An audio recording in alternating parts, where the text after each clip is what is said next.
Hello everyone. તો heat treatment of steel જે છે તેની અંદર આપણે આગળ જઈએ અને દરેક પ્રોસેસ વિશે ડિટેલ્સમાં જોઈએ.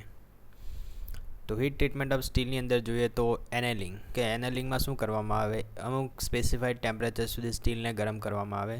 પછી શું કરવામાં આવે, તો તેને એ ભઠ્ઠીની અંદર જે ભઠ્ઠીની અંદર ગરમ કરવામાં આવ્યું હોય, હવે જો એ ઇલેક્ટ્રિક ભઠ્ઠી હોય તો તેની જે સ્વિચ છે તેને ઓફ કરી દેવામાં આવે.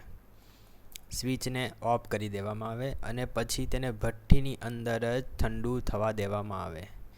It will takes almost some times like for 1 or 2 day. બરાબર. તો જોઈએ આપણે ડિટેલ્સમાં. તો સ્ટીલ્સ આર સોફ્ટન્ડ. સ્ટીલને સોફ્ટ કરવાનું હોય ટુ ઇમ્પ્રૂવ ધેર મશીનેબિલિટી, તેની મશીનેબિલિટી ઇમ્પ્રૂવ કરવા માટે. હવે શાના માટે મશીનેબિલિટી ઇમ્પ્રૂવ કરવાની, તો ઘણા બધા મટીરિયલ્સ એવા છે કે એ બધા મટીરિયલ્સ ઘણા બધા હાર્ડ છે. હવે એ હાર્ડ મટીરિયલ્સને જો તમારે મશીન કરવું હોય તો પ્રોબ્લેમ આવશે. મીન્સ કે તમારું ટૂલ્સ થોડી વારે ઘસાઈ જશે અને તમને ઇઝીલી મશીન નહીં કરી શકો. ટૂલને રીશાર્પનિંગ તમારે કર્યા કરવું પડશે. તો જો એ નહીં કરવું હોય તો તમારે મટીરિયલ્સને અથવા સ્ટીલ્સને પહેલાં સોફ્ટન કરી દેવાનું, એટલે કે થોડું નરમ કરી દેવાનું. અને એ નરમ કરવાનું કેવી રીતના, તો એનેલિંગની મદદથી. Soften either by tempering after quench hardening. હા, હવે બીજું પણ એક છે કે તમે ક્વેન્ચ હાર્ડનિંગની જે પ્રોસેસ કરો, એ ક્વેન્ચ હાર્ડનિંગની પ્રોસેસની મદદથી જે મટીરિયલ્સ તમને મળશે એ મટીરિયલ્સ હાર્ડ થઈ ગયેલું હશે. પરંતુ જો એ હાર્ડ થઈ ગયેલું મટીરિયલ તમે ડાયરેક્ટલી વાપરો તો એ હાર્ડની સાથે બ્રિટલ પણ થયેલું હોય. ક્વેન્ચિંગની મદદથી જે પણ હાર્ડ થાય મટીરિયલ્સ, એ મટીરિયલ્સ બ્રિટલ પણ થઈ જાય. હવે બ્રિટલ મટીરિયલ્સ તમે વાપરવા જાઓ તો શું થશે, તૂટી જાય. શું થાય, તૂટી જાય. અને એ પણ બ્રિટલ ફેલિયર થાય. એનું બ્રિટલ ફેલિયર મીન્સ કે અચાનક જ તૂટી જશે, તમને કોઈ પણ જાતનું ડિફોર્મેશન નહીં જોવા મળશે. તો કેવી રીતના સોફ્ટન કરવામાં આવે, તો આઈધર ટેમ્પરિંગ, એટલે ક્વેન્ચ હાર્ડનિંગ પછી ટેમ્પરિંગ કરવામાં આવે ટુ ઇમ્પ્રૂવ ટફનેસ. અને તેનાથી શું થાય, ટફનેસ પણ ઇમ્પ્રૂવ થશે. જો સ્ટીલ જે છે એને સોફ્ટ કરવામાં આવે ટેમ્પરિંગથી. બરાબર. શાના પછી, તો કે ક્વેન્ચ હાર્ડનિંગ પછી. અને તેનાથી શું થશે કે ટફનેસ ઇમ્પ્રૂવ થશે. અથવા બાય એનેલિંગ, અથવા એનેલિંગ દ્વારા પણ તમે મટીરિયલ્સને સોફ્ટ કરી શકો છો. ટુ એલો. અને મટીરિયલ સોફ્ટ થયા પછી રીવર્ક અથવા વેલ્ડિંગ માટે ઉપયોગમાં લેવાય છે. મટીરિયલ સોફ્ટ થઈ જશે પછી તેના પર ફરીથી કોઈ વર્ક કરવું હોય તો તેના માટે અથવા વેલ્ડિંગ માટે એ ઉપયોગમાં લેવામાં આવે છે. Steel is heated to austenitizing temperature. હું તમને ગ્રાફની અંદર બતાવું તો તમને ખબર પડશે. એક જ મિનિટ. આ રહ્યો ગ્રાફ. તો ગ્રાફની અંદર મેં તમને આગળનો જે ગ્રાફ બતાવ્યો હતો તેમાં પણ કીધું હતું કે 768 જે છે એ ક્યુરી ટેમ્પરેચર છે. 727 જે ટેમ્પરેચર છે એ લોઅર ક્રિટિકલ ટેમ્પરેચર. એને A1 પણ કહેવામાં આવે છે. 768 જે છે એ ક્યુરી ટેમ્પરેચર છે. 768ની ઉપર જે પણ આયન હોય છે એ આયન મેગ્નેટિક રહેતું નથી. હવે ઓસ્ટેનાઇઝિંગ ટેમ્પરેચર એટલે જો આ જે 727 ના આ જે 900 ડિગ્રી સેન્ટીગ્રેડનું જે ટેમ્પરેચર છે, એટલે કે આ લાઇનની વાત કરીએ, આ લાઇન અને આ લાઇનની વાત કરીએ તો આ લાઇનની નીચે જે પણ આયન હોય તે આલ્ફા આયન હોય. કયો આયન હોય, આલ્ફા આયન. અને આલ્ફા આયન હોય તો તેનું સ્ટ્રક્ચર હોય BCC, એટલે કે બોડી સેન્ટર ક્યુબિક. BCC સ્ટ્રક્ચરનો એટોમિક ક્વેકિંગ ફેક્ટર પણ તમને જણાવી દઉં તો 0.68. અને તેની અંદર 2 અણુ રહેલા હોય છે, એટલે કે 2 એટમ્સ રહેલા હોય છે BCC સ્ટ્રક્ચરમાં. બરાબર. તો આપણે આ લાઇનની વાત કરતા હતા. આ લાઇનની ઉપર જ્યારે પણ આયન જાય એટલે કે 900 ડિગ્રી સેન્ટીગ્રેડની ઉપર આયન ગયો તો તે આયન બની જશે ગેમા આયન. હવે ગેમા આયન જે છે તેને કહેવાય ઓસ્ટેનાઇટ. શું કહેવાય? Austenite gamma iron. તો ઓસ્ટેનાઇઝિંગ ટેમ્પરેચર, હવે ઓસ્ટેનાઇઝિંગ ટેમ્પરેચર જે છે એ અલગ અલગ પર્સન્ટેજના કાર્બન માટે અલગ અલગ છે. તમે અહીં જોઈ શકો છો કે 0.8નું પર્સન્ટેજવાળું જે કાર્બન છે અથવા 0.8% જે સ્ટીલ છે તેના માટે ઓસ્ટેનાઇઝિંગ ટેમ્પરેચર 727 ડિગ્રી સેન્ટીગ્રેડ છે. અહીં આ રીતે જોશો તો તે જ સમયે જો 0.5% કાર્બનવાળું હોય તો તેના માટે 800 ડિગ્રી સેન્ટીગ્રેડ છે. અને અહીં 0.001 જેવા પર્સન્ટેજ માટે 900 ડિગ્રી સેન્ટીગ્રેડ છે. તો આવી રીતે જુદા જુદા પર્સન્ટેજના સ્ટીલ માટે તમારું જે ઓસ્ટેનાઇઝિંગ ટેમ્પરેચર છે એ અલગ અલગ હશે. તો આપણે એનેલિંગમાં કરવાનું શું છે? તો એનેલિંગની અંદર સ્ટીલને હીટ કરવાનું છે ઓસ્ટેનાઇઝિંગ ટેમ્પરેચર. ઓસ્ટેનાઇઝિંગ ટેમ્પરેચર અલગ અલગ પર્સન્ટેજ માટે, પર્સન્ટેજ ઓફ કાર્બન માટે અલગ અલગ હોય. બરાબર છે. અને પછી કુલ્ડ એટ અ રેટ, કેટલા રેટ પર કુલિંગ કરવાનું? તો 50 થી 55 ડિગ્રી સેન્ટીગ્રેડ પર અવર. 50 થી 55 ડિગ્રી સેન્ટીગ્રેડ પર અવરના રેટથી એટલે 1 કલાકમાં 50 ડિગ્રી સેન્ટીગ્રેડ જેટલું ઠંડુ થવું જોઈએ. અને આ રીતે ઠંડુ કરવા માટે શું કરવામાં આવે? તો કે પેક્ડ સેન્ડ અથવા લાઇમની અંદર એને બોળી દેવામાં આવે. પેક્ડ સેન્ડ એટલે કે પેક કરેલી રેતી અને લાઇમ એટલે કે ચૂનો, તેની અંદર તેને બોળી દેવામાં આવે. For a very slow cooling એટલે બહુ જ ધીમું જો કૂલ કરવું હોય તો ફર્નેસને સ્વિચ ઓફ કરી દેવામાં આવે અને પછી સ્ટીલ કમ્પોનન્ટને ફર્નેસની અંદર જ કૂલ કરવામાં આવે. સ્ટ્રક્ચર જે છે એ સ્ટ્રક્ચર કેવી રીતના ચેન્જ થશે? તો મર્ટેનસાઇટથી ઓસ્ટેનાઇટ સુધી ચેન્જ થશે. મર્ટેનસાઇટ એ હાર્ડેસ્ટ સ્ટ્રક્ચર છે. મર્ટેનસાઇટ એ હાર્ડેસ્ટમાંથી સોફ્ટેસ્ટમાં કન્વર્ટ થશે. એટલે ક્યાં તો એ ઓસ્ટેનાઇટ બનશે, ગેમા ઓસ્ટેનાઇટ બની જશે એનું સ્ટ્રક્ચર, અથવા ફેરાઇટ એન્ડ પર્લાઇટમાં કન્વર્ટ થઈ જશે. Means alpha plus pearlite, alpha plus Fe3C આની અંદર કન્વર્ટ થઈ જશે. મીન્સ ફેરાઇટ અથવા પર્લાઇટની અંદર એ કન્વર્ટ થઈ જશે એનેલિંગ પછી. બીજું જોઈએ તો ટાઈપ્સ ઓફ એનેલિંગ. આ જે એનેલિંગ પ્રોસેસ છે એના ટાઈપ્સ ઘણા અલગ અલગ છે. અલગ અલગ ટાઈપ્સ છે. પહેલું જોઈએ તો ફૂલ એનેલિંગમાં શું કરવામાં આવે? ઓસ્ટેનાઇઝિંગ ટેમ્પરેચર સુધી તમારે સ્ટીલને ગરમ કરવાનું હોય છે અને હાઇપર યુટેક્ટોઇડ જે સ્ટીલ હોય છે તે undergo full annealing after hot working operations. Full એનેલિંગની જે પ્રોસેસ છે એ ફૂલ એનેલિંગની પ્રોસેસ હાઇપર યુટેક્ટોઇડ પર કરવામાં આવે.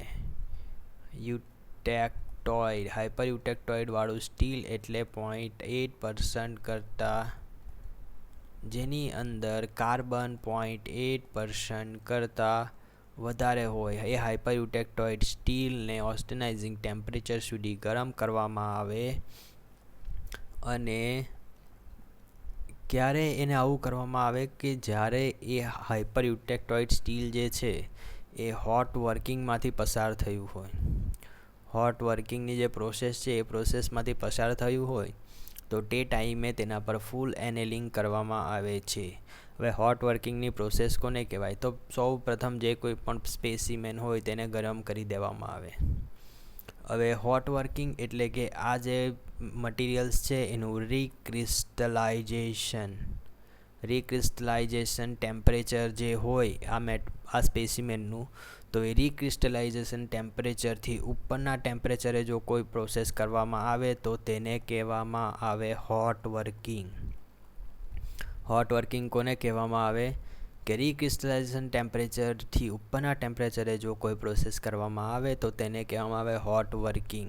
અને કોલ્ડ વર્કિંગ પ્રોસેસ કોને કહેવામાં આવે? તો રીક્રિસ્ટલાઇઝેશન ટેમ્પરેચરથી નીચેના ટેમ્પરેચરે સ્પેસીમેનને રાખીને તેના પર જો કોઈ પણ પ્રોસેસ કરવામાં આવે તો તેને કોલ્ડ વર્કિંગ કહેવામાં આવે. તો હોટ વર્કિંગની પ્રોસેસ જો તમે કરો તો તેની અંદર આવી જશે રેસિડ્યુઅલ સ્ટ્રેસ આની અંદર આવી જશે હોટ વર્કિંગ પ્રોસેસ તમે કરો તો એ પ્રોસેસ પછી હોટ વર્કિંગની પ્રોસેસ પછી જો હાઇપર યુટેક્ટોઇડ સ્ટીલ હોય તો તેને આપણે ફૂલ એનેલિંગની પ્રોસેસ તેના ઉપર તમારે કરવી પડશે.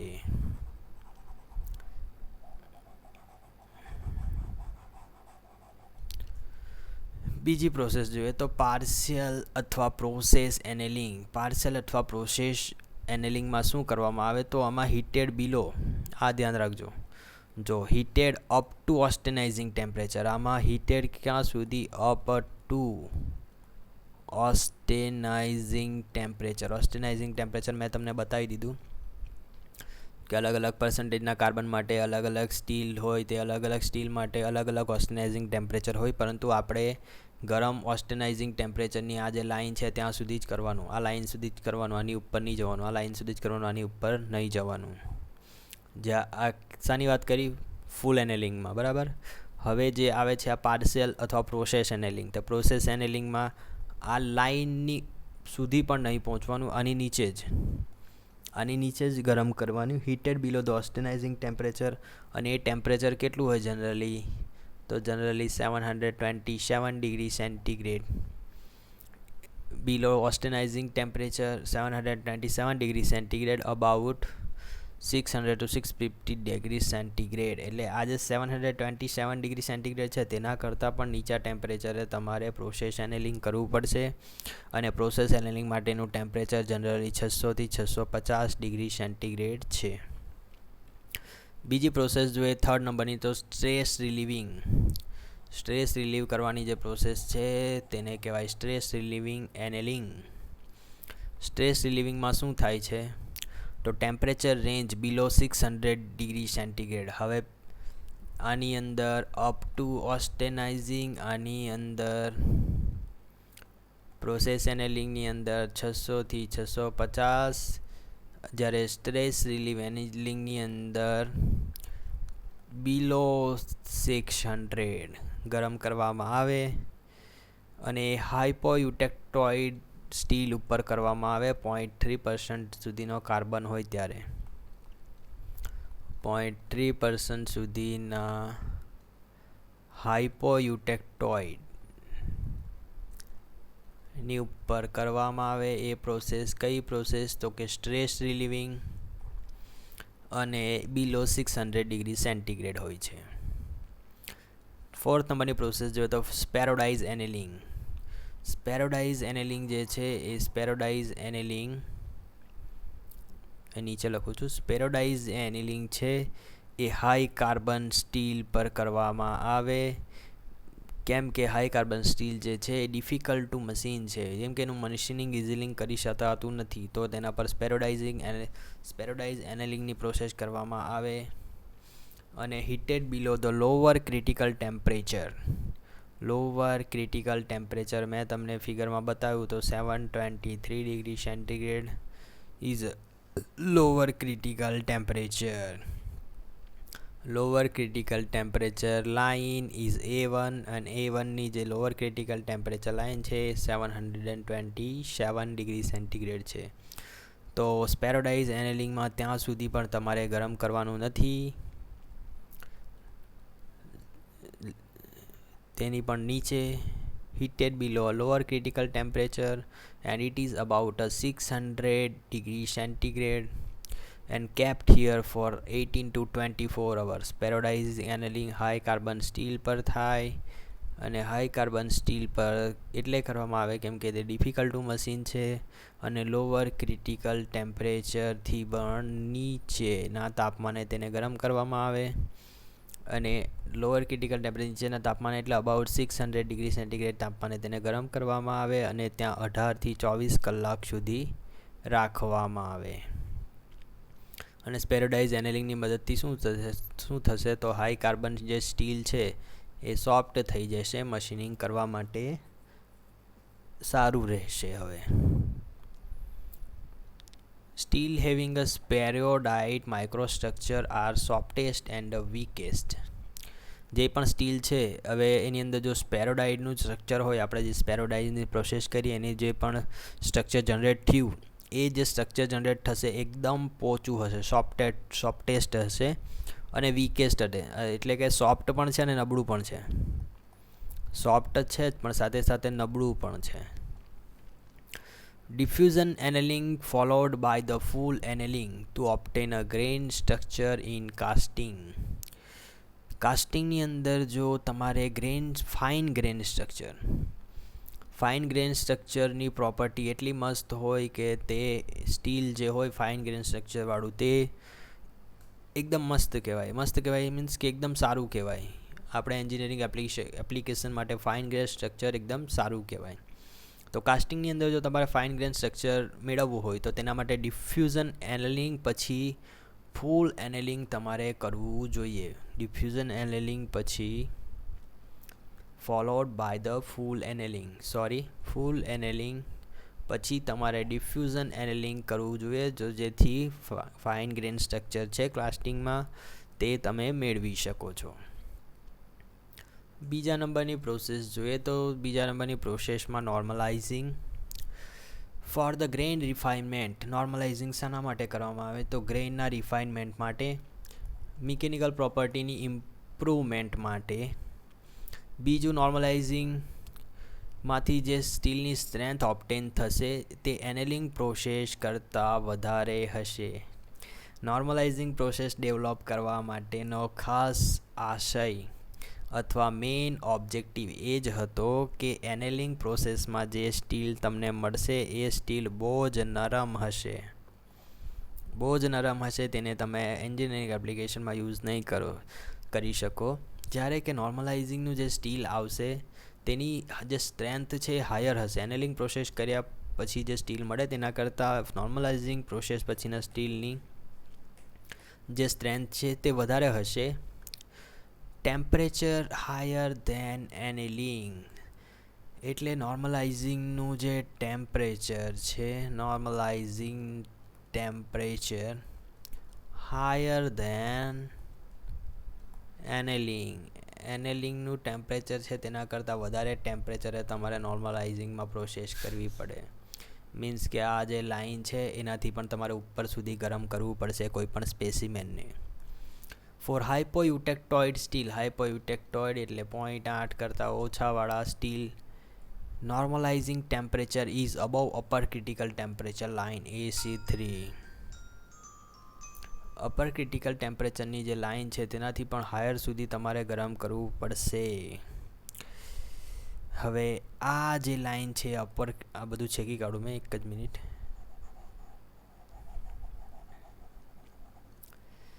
લોઅર ક્રિટિકલ ટેમ્પરેચર લાઇન તો તમને ખબર પડી ગઈ. આ જે લાઇન છે લોઅર ક્રિટિકલ ટેમ્પરેચરની લાઇન છે. હવે અપર ક્રિટિકલ ટેમ્પરેચરની લાઇન જોઈએ તો AC3 એ આ છે, દેખાય તમને? થોડી અબવ છે જે પેલી લાઇન છે તેના કરતાં.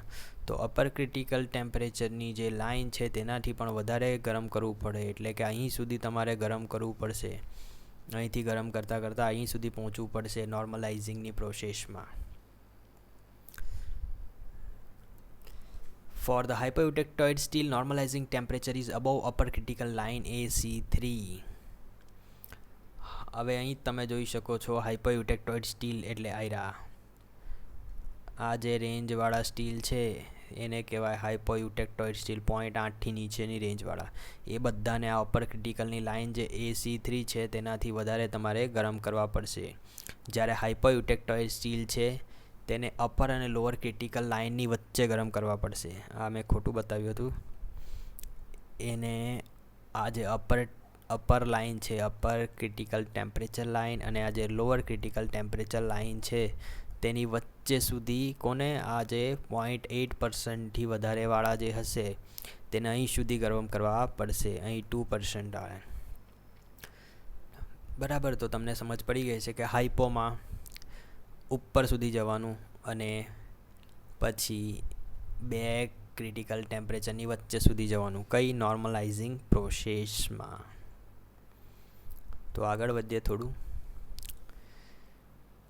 Steels are held at normalizing temperature. હવે એની પ્રોસેસમાં શું છે, તો નોર્મલાઇઝિંગ ટેમ્પરેચર પર સ્ટીલને હેલ્ડ કરવામાં આવે, પકડવામાં આવે થોડા ટાઈમ માટે, and then cold in a steel air. આ સ્ટીલનો સ્પેલિંગ અહીં મેં ખોટો લખેલો છે, STEELની, STILL, steel air. Steel air એટલે કેવી એર, કે steady air. You can say it steady air. હવાની બહુ ગતિ થતી નહીં હોય તેવી એરમાં તેને ઠંડુ કરવામાં આવે, એક રૂમમાં બંધ કરીને મૂકી દેવામાં આવે તેવા, તેને કદાચ સ્ટીલ એર કહેતા હશે આ લોકો. સો સ્ટીલને શું કરો, નોર્મલાઇઝિંગ ટેમ્પરેચર સુધી રાખવામાં આવે શોર્ટ ટાઈમ માટે, બહુ જ થોડા ટાઈમ માટે, અને પછી સ્ટીલ એરની અંદર ઠંડા કરવામાં આવે. પહેલાં મને આમાં ફર્ક એટલો જ છે કે સ્ટીલ એરની પહેલાંમાં તમે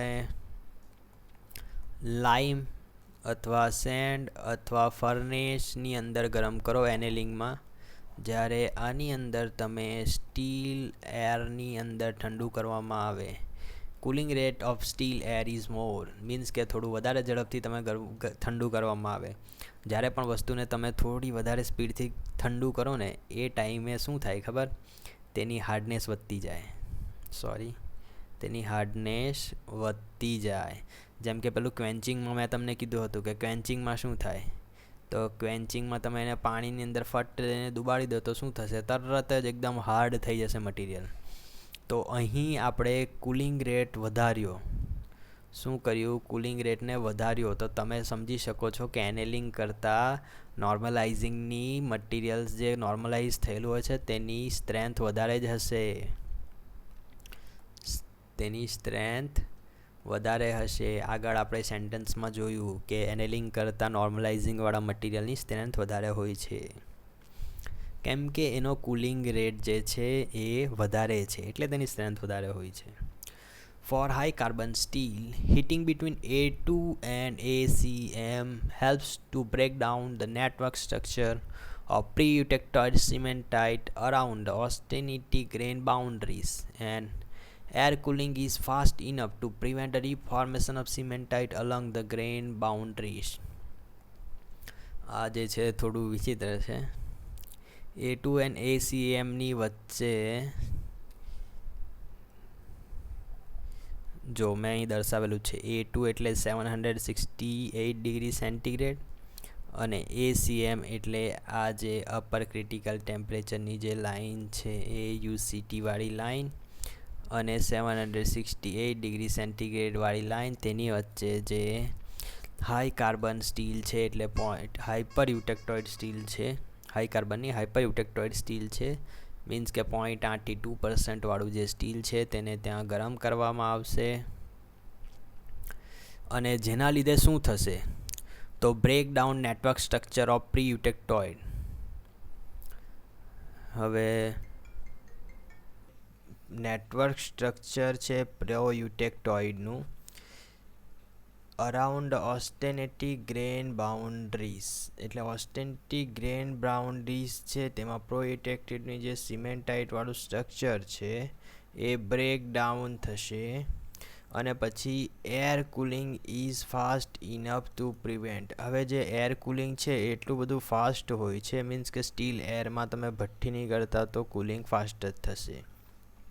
તો air cooling is fast enough to prevent the reformation of cementite, એટલે કે ફરીથી સિમેન્ટાઇટ ફોર્મેશન થશે નહીં along the grain boundaries.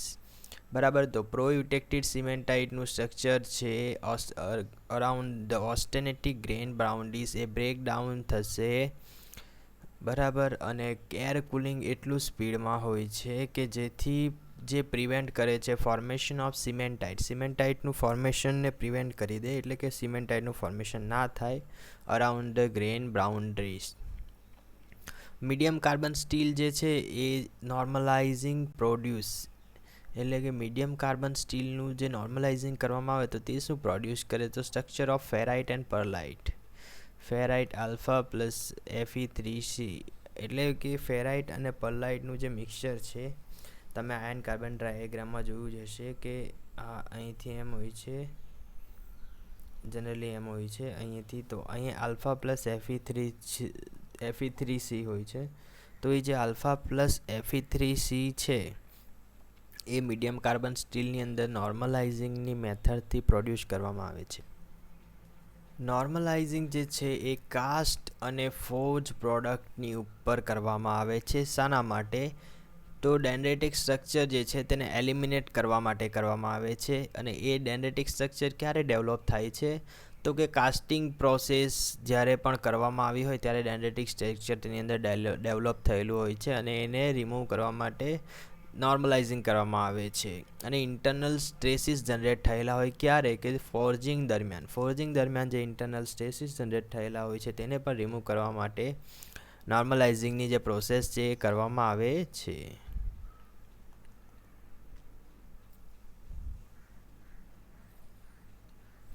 નોર્મલાઇઝિંગ is suggested for hot rolling જ્યારે પણ કરવામાં આવ્યું હોય ત્યારે નોર્મલાઇઝિંગ ઓલવેઝ સજેસ્ટ કરવામાં આવે છે. અને ફોર્જિંગ કરવામાં આવ્યું હોય ત્યારે પણ નોર્મલાઇઝિંગની સજેશન આપવામાં આવે છે. Which is carried out in austenitic range. આપણે આગળ પણ જોયું કે જે અપર ક્રિટિકલ ટેમ્પરેચર લાઇન છે તેની ઉપર અથવા લોઅર અને અપરની વચ્ચે આ 0.8થી નીચે માટે, 0.8%થી ઉપર માટે. એટલે carried out in the austenitic range but at higher temperature. It is useful in refining coarse grain structure. coarse grain structure જો ડેવલપ થયેલું હોય તમારા મટીરિયલ્સમાં જો કોર્સ ગ્રેન સ્ટ્રક્ચર ડેવલપ થયેલું હોય તો તેને રિમૂવ કરવા માટે પણ અને also to remove the internal stress which is generate during the forging normalizing કરવામાં આવે છે. હવે થર્ડ નંબરની પ્રોસેસ જોઈએ તો ક્વેન્ચિંગ અને હાર્ડનિંગ કોને કહેવાય? તો ક્વેન્ચિંગ અને હાર્ડનિંગ વિશે તો મેં તમને સ્ટાર્ટિંગમાં જણાવી દીધું કે તમે પાણી અથવા ઓઇલની અંદર સ્પીડથી દુબાડી દો છો મટીરિયલ્સને અને મટીરિયલ્સ ઘણું ઝડપથી ઠંડુ થાય છે અને મટીરિયલ્સની અંદર મર્ટેન્સાઇટ સ્ટ્રક્ચર જનરેટ થાય પ્લસ મટીરિયલ બ્રિટલ બની જાય અને જેના કારણે આ જે ટેમ્પરિંગ છે ક્વેન્ચિંગ છે તો ક્વેન્ચિંગ અથવા હાર્ડનિંગ છે. ક્વેન્ચિંગ અને હાર્ડનિંગ પ્રોસેસ પછી તમારે ટેમ્પરિંગ કરવું પડે. આ ટેમ્પરિંગ કરવાથી મટીરિયલ શું બનશે? બ્રિટલની જગ્યાએ થોડું ડક્ટાઇલ અથવા સોફ્ટ થઈ જશે.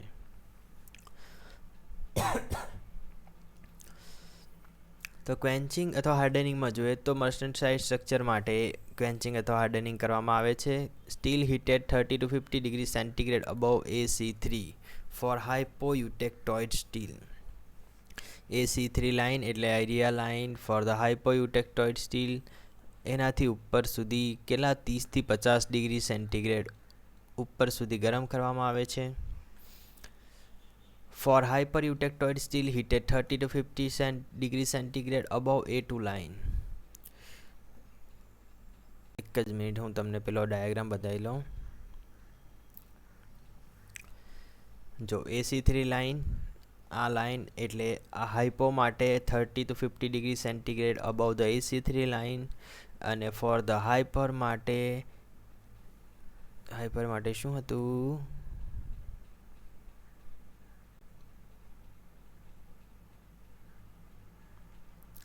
For the hypereutectoid steel, it is heated 30 to 50 degree centigrade above A2 line. 30 to 50 degree centigrade above A2 line. નોર્મલાઇઝિંગમાં પણ જોયું કે તમારે ક્યાં તો નોર્મલાઇઝિંગમાં શું હતું કે આ જે લોઅર ક્રિટિકલ ટેમ્પરેચર છે LCT લાઇન તેનાથી ઉપર સુધી ગરમ કરવાનું હતું. હવે આપણે આજે હાર્ડનિંગની પ્રોસેસ જોઈ. હાર્ડનિંગમાં આ A2 લાઇનની ઉપર સુધી ગરમ કરવાનું છે. કઈ A2 line means 768 degree centigrade. અને આ જ હાર્ડનિંગની અંદર અહીં જોયું તો AC3 જે લાઇન છે AC3 લાઇનની ઉપર 30 to 50 ડિગ્રી સેન્ટીગ્રેડ ગરમ કરવાનું છે. શાના માટે? આ હાઇપોયુટેક્ટોઇડ અને આ હાઇપરયુટેક્ટોઇડ. રાઈટ. હાઇપો એટલે 0.8થી ઓછા પર્સન્ટેજ કાર્બનવાળા, હાઇપર એટલે 0.8થી વધારે પર્સન્ટેજ કાર્બનવાળા. તો નોર્મલાઇઝિંગમાં આગળ જોઈએ તો હોલ્ડ એટ ડેટ ટેમ્પરેચર. આ જે મટીરિયલ્સ છે એને ગરમ કર્યું આપણે ઓસ્ટેનાઇઝિંગ ટેમ્પરેચર સુધી અને પછી તે જ ટેમ્પરેચરે થોડા ટાઈમ માટે ત્યાં હોલ્ડ કરવામાં આવે અને પછી ક્વેન્ચ કરી દેવામાં આવે. શાની અંદર?